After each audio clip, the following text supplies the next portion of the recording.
তুমি ভালো থাকো, সুস্থ থাকো, সবসময় আনন্দে থাকো, আর সবসময় ভক্তদের সঙ্গে থাকো, আনন্দে থাকো। আমি নিচে নিয়ে যাবো। রাধে রাধে।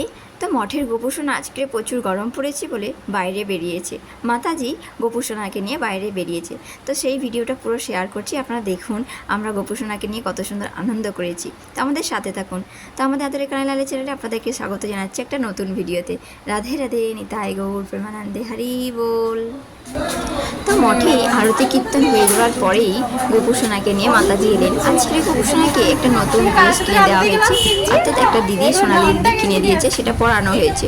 তো সেই জন্য মাতাজি আমাকে বললো যে গোপুসোনাকে আজকে একটা নতুন ড্রেস কিনে পরানো হয়েছে, তো চলো দেখবে চলো বলে সেই জন্য গোপুসোনাকে দেখানো হয়েছে এবং বাইরে বের করা হয়েছে।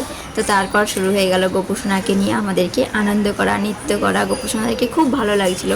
তা খুব আমি কানাইসোনাকেও মিস করছিলাম। কানাইসোনাকে ঘরে রেখে খাইয়ে দাইয়ে অর্থাৎ ভোগ লাগিয়ে সমস্ত কিছু গুছিয়ে দিয়ে কানাইসোনাকে একটু খেলতে দিয়ে এসেছি।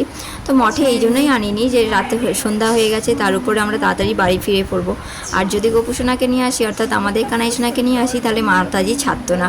পুরোপুরি ভোগ লাগিয়ে সেবা গুছিয়ে তারপরে ছাড়তো, ছাড়তে ছাড়তে রাত 10টা বেজে যেত। তো সেই জন্য আমরা আমাদের কানাইসোনাকে আনিনি।